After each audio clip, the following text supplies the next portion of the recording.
தம்பி, நீ இப்ப ஜாயின் பண்ணல, பரந்தூருக்கு நான் போயிட்டு வந்தேன். அந்த மக்கள் கிட்டத்தட்ட அனாதைகளாக இருந்தார்கள்.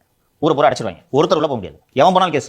எல்லா சைடும் அந்த கலவரம் நடந்துச்சுன்னா ஒரு ஊர்ல எப்படி தடுத்து வச்சிருப்பாங்க, இது மாதிரி எல்லா சைடும் பேரிகேட். 104 தடை உத்தரவு போட்டது போல அந்த ஊர் வைக்கப்பட்டிருந்தது. அறிவிக்கப்படாத தடை உத்தரவு. இப்போது உளவுத்துறை எஸ்பியாக இருக்கக்கூடிய சண்முகம் தான் காஞ்சிபுரம் எஸ்பி. இந்த சண்முகம் காஞ்சிபுரம் எஸ்பி, கலைச்செல்வி மோகன் ஐஏஎஸ் கலெக்டர், இவர்கள் எல்லாம் சேர்ந்து திமுக ரியல் எஸ்டேட் திட்டத்துக்கு பாதுகாப்பு கொடுத்துட்டு இருந்தாங்க. இவர்கள் தான் நான் போட்டப்போ எனக்கு பரந்தூர்ல 2 கேஸ் இருக்கு. அந்த ஊர் மக்கள் கிட்டத்தட்ட அனாதைகளாக இருந்தார்கள். அதுதான் உண்மை. அண்ணன் சீமான் அவர்கள் மட்டும் ஒரே ஒரு முறை குரல் கொடுத்தார் என்று நினைவு. முதலில் அந்த மக்களுக்காக நேரடியாக களத்துக்கு சென்ற ஒரே அரசியல் தலைவர் விஜய்.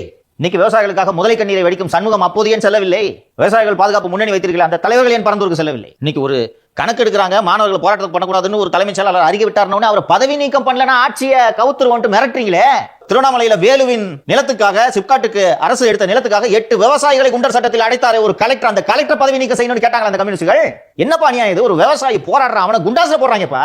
விவசாயியை குண்டாஸ்ல போட்ட கலெக்டர் பதவி நீக்கம் செய்யணும்னா நீங்க சண்முகம் பாலகிருஷ்ணன் கேட்கலையே? கேட்டா திமுக கிட்ட கொள்கை இருந்துச்சு, தாவக கிட்ட கொள்கை இல்லம்பாங்க. கொள்கை இல்லாத கட்சிக்கு எதுக்கு ஆதரவு கொடுக்குற? உன்னை யார் ஆதரவு சொல்றது? போ.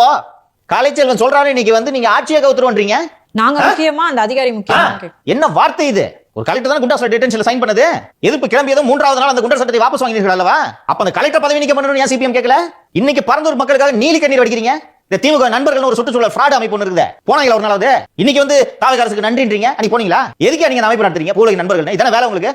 அது பூலக இல்லையா? ஏகனாபுரம் போனீங்களா? இங்க உட்கார்ந்துட்டு திமுக சொம்படிக்கிறதா வேலை அவங்களுக்கு. அதிமுக பேசவே இல்லை, இவர்களும் நிலம் வாங்கி போட்டிருப்பார்கள்.